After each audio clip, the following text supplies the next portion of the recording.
प्रिय बच्चों, महान व्यक्तित्व नामक पुस्तक की पृष्ठ संख्या 26 खोलिए। ऊपर देखिए, पाठ 7 हर्षवर्धन। कल हम लोग महाकवि कालिदास के विषय में पढ़ चुके हैं। आशा है आप लोगों ने कालिदास से संबंधित प्रश्नों का उत्तर होमवर्क की कॉपी पर लिख लिया होगा और उसे बार बार पढ़ रहे होंगे। आज महाराज हर्षवर्धन के बारे में कि ये कौन थे, इनके विषय में पढ़ेंगे। ईसा की 7वीं शताब्दी के पूर्वार्ध की बात है। पूर्वधन अर्ध पूर्वार्ध यानी 7वीं शताब्दी यानी लगभग 650 ईस्वी पहले की बात है।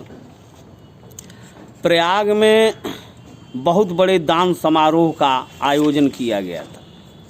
संपूर्ण भारत के लोग दान दक्षिणा पाने के लिए एकत्र थे। राजा दान दक्षिणा की सभी वस्तुओं को, यहाँ तक कि राजकोष की संपूर्ण, राजकोष यानी राजा का खजाना की संपूर्ण संपत्ति और अपने शरीर के समस्त आभूषणों को जब दान दे चुका तो एक व्यक्ति ऐसा रह गया जिसे देने के लिए उसके पास कुछ भी शेष नहीं था, बचा था। दानार्थी बोला, दान लेने वाले ने बोला, राजन, आपके पास मुझे देने के लिए कुछ नहीं बचा है, मैं वापस जाता हूँ। राजा ने कहा, ठहरो, अभी मेरे वस्त्र शेष हैं जिन्हें मैंने दान नहीं दिया है। और पास खड़ी बहन से अपना तन ढकने के लिए दूसरा वस्त्र मांग कर उसने अपना उत्तरीय यानी दुपट्टे को उतार कर उस याचक को दे दिया। याचक माने मांगने वाले को। गदगद स्वर से जनसमूह ने हर्ष ध्वनि की, राजा चिरंजीव हों, उनका यश अमर रहे आदि के नारे लगाए। जन जन को अपनी दानशीलता से मुग्ध करने वाले यह राजा और कोई नहीं कन्नौज के राजा हर्षवर्धन थे। 590 ईस्वी के ज्येष्ठ माह में यानी जेठ के माह में रानी यशोमती के गर्भ से हर्ष का जन्म हुआ था। उनके पिता प्रभाकर वर्धन थानेश्वर के योग्य एवं प्रतापी शासक थे, जिन्होंने भारत पर आक्रमण करने वाले हूणों का बड़ी कुशलता से दमन किया था। पिता की मृत्यु के बाद हर्षवर्धन के बड़े भाई राज्यवर्धन गद्दी पर बैठे। इसी बीच मालवा के राजा देवगुप्त ने हर्ष की छोटी बहन राजश्री के पति ग्रहवर्मा की हत्या कर दी। ग्रहवर्मा कन्नौज का राजा था। राजश्री को कैद करके कारागार अर्थात जेल में डाल दिया गया था। इस अपमान का बदला लेने के लिए राज्यवर्धन ने मालवा पर चढ़ाई कर दी और युद्ध में विजयी हुए, किंतु लौटते समय बंगाल के राजा शशांक द्वारा मार डाले गए। हर्ष अभी 16 वर्ष के नहीं हुए थे। भाई राज्यवर्धन की मृत्यु पर अत्यधिक दुखी हुए और राजपाट छोड़ने को तैयार हो गए। इस पर मंत्रियों ने उन्हें बहुत समझाया और राजा बनने की सविनय प्रार्थना की। तब शीलादित्य उपनाम ग्रहण करके वर्ष 606 ईस्वी में वह कन्नौज के सिंहासन पर बैठे। तब तरुण हर्ष के सामने 2 काम थे। एक तो अपनी बहन को ढूंढ कर लाना, दूसरे अपने भाई के हत्यारों को दंड देना। इसके लिए उन्होंने अनेक कठिनाइयों का सामना करना पड़ा। वह इस दोहरी स्थिति से अत्यधिक उद्विग्न हो गए थे। इस बीच हर्ष के कर्मचारियों ने उन्हें दिग्विजय के लिए प्रेरित किया। हर्ष ने पहले शशांक को परास्त किया यानी हराया। उसके बाद बहन राजश्री का पता लगाया, जो पति की मृत्यु से दुखी होकर जंगल में चिता में जलने जा रही थी। अपनी बहन को वे ले आए और उसे जीवन पर्यंत अपने पास रखा। इसके बाद हर्ष ने उत्तरी भारत के विभिन्न राज्यों को जीतकर अपने अधिकार में कर लिया और अपने राज्य में पूर्ण शांति स्थापित की। दक्षिण भारत पर विजय प्राप्त करने में वह असफल रहे। चालुक्य नरेश पुलकेशिन द्वितीय नामक राजा ने उन्हें नर्मदा नदी के आगे नहीं बढ़ने दिया। हर्ष एक कुशल सेनापति एवं शूरवीर योद्धा थे। नेतृत्व करने की उनमें अपूर्व क्षमता थी, जिसके बल पर उन्होंने 30 वर्ष से अधिक समय तक शांतिपूर्ण राज्य किया। हर्ष एक प्रजावत्सल राजा थे, यानी प्रजा को पुत्र की तरह मानने वाले थे। प्रजा के हित के लिए अर्थात भलाई के लिए उन्होंने अनेक महान कार्य किए। हर्ष के कार्यकलापों के विषय में विशेष वर्णन चीनी यात्री ह्वेन सांग के लेखों में मिलता है, जो 630 ईस्वी में भारत में बौद्ध धर्म के पवित्र स्थानों को देखने तथा बौद्ध धर्म के पवित्र ग्रंथों को लेने आया था। हर्ष के समय में भारत को अपने इतिहास के एक अत्यंत भव्य अर्थात सुंदर युग को देखने का सौभाग्य प्राप्त हुआ। हर्ष धार्मिक विषयों में उदार और विद्या प्रेमी थे। प्रयाग की सभा में वह सभी वर्णों, जातियों, धर्मों और संप्रदायों के लोगों को निष्पक्ष होकर दान देते थे। बुद्ध की मूर्ति के साथ साथ सूर्य और शिव की मूर्तियों का भी सम्मान करते थे। वह इतने बड़े दानी थे कि युद्ध सामग्री के अतिरिक्त सब कुछ दान दे देते थे। उन्होंने नगरों तथा गांवों के राजमार्गों पर धर्मशालाएं बनवाईं, जिनमें भोजन और चिकित्सा का प्रबंध था। हर्ष स्वयं विद्वान होने के साथ साथ विद्वानों के आश्रयदाता भी थे। बाणभट्ट हर्ष के दरबारी कवि थे। बाणभट्ट ने हर्ष के काव्य कौशल, ज्ञान और उनकी मौलिकता की भूरि भूरि प्रशंसा की है।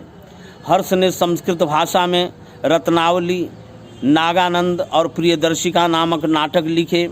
साथ ही एक व्याकरण ग्रंथ की भी रचना की। प्राचीन भारत की साहित्यिक समालोचना में हर्ष का उच्च श्रेणी का कवि माना जाता है। हर्ष को उक्त रचनाओं के अतिरिक्त कुछ अन्य निबंध हैं, जिनकी रचना का श्रेय हर्ष को ही दिया जाता है। हर्ष सरकारी जमीन की आय का एक चतुर्थांश यानी चौथाई हिस्सा विद्वानों को पुरस्कृत करने में और दूसरा एक चौथाई चतुर्थांश विभिन्न संप्रदायों को दान देने में खर्च करते थे। विद्वान कवियों के अतिरिक्त अच्छे धर्म प्रचारक भी उनकी राज्यसभा की शोभा बढ़ाते थे।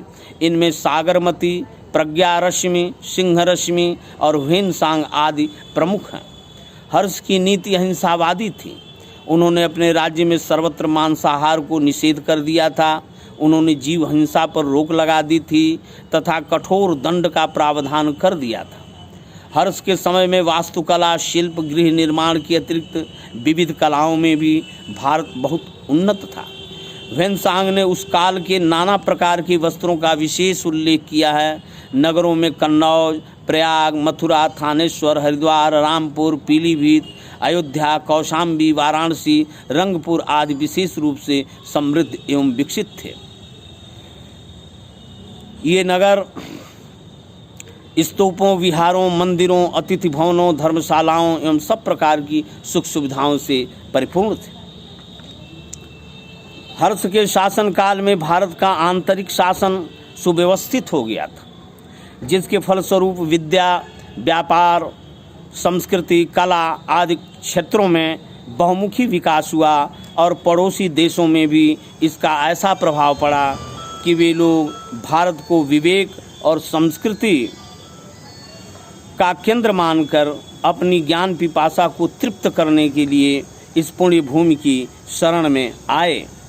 हर्ष बहुमुखी प्रतिभा और विलक्षण चरित्र के कारण एक साथ ही राजा, कवि, योद्धा, विद्वान, राजसी और साधु स्वभाव के थे। बौद्ध धर्म का अध्ययन पूरा कर चीन लौटते समय ह्वेन सांग ने कहा था, मैं अनेक राजाओं के संपर्क में आया किंतु हर्ष जैसा कोई नहीं।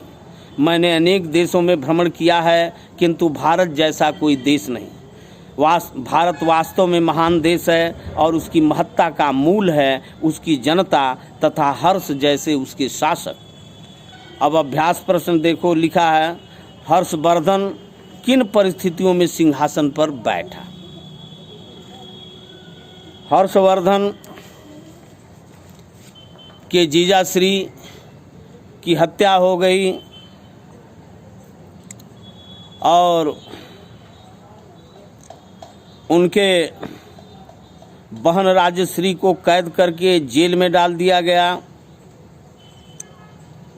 राज्यवर्धन ने मालवा पर चढ़ाई की किंतु लौटते समय बंगाल के राजा शशांक द्वारा हर्षवर्धन के बड़े भाई मार डाले गए।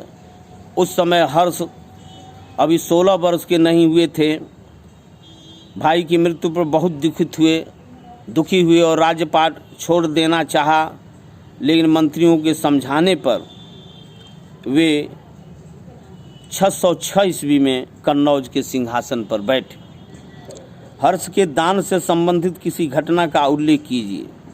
हर्ष प्रत्येक 5 वर्ष पर कुंभ के मेला में प्रयागराज में जाते थे और सब कुछ दान दे देते थे, यहाँ तक कि अपने शरीर का कपड़ा तक दान दे देते थे। हर्षकालीन भारत का वर्णन कीजिए। चीनी यात्री ह्वेनसांग के शब्दों में हर्षवर्धन ने पूरे राज्य में मांसाहार का निषेध कर दिया था, जीव हिंसा पर रोक लगा दिया था, कठोर दंड का विधान किया था। वास्तुकला, शिल्प, गृह निर्माण, विविध कलाओं में भारत बहुत उन्नति को प्राप्त हुआ। जगह जगह उन्होंने धर्मशालाएं बनवाएं, स्तूप, विहार, मंदिर, अतिथि भवन, सब प्रकार की सुविधा से अपने नगरों को, कन्नौज को, प्रयाग, मथुरा, थानेश्वर, हरिद्वार, रामपुर, सबको उन्होंने समृद्ध किया। ह्वेनसांग ने हर्ष की प्रशंसा में क्या कहा था? ह्वेनसांग ने हर्ष की प्रशंसा में कहा कि मैं अनेक राजाओं के संपर्क में आया, किंतु हर्ष जैसा कोई नहीं। मैंने अनेक देशों में भ्रमण किया है, किंतु भारत जैसा कोई देश नहीं।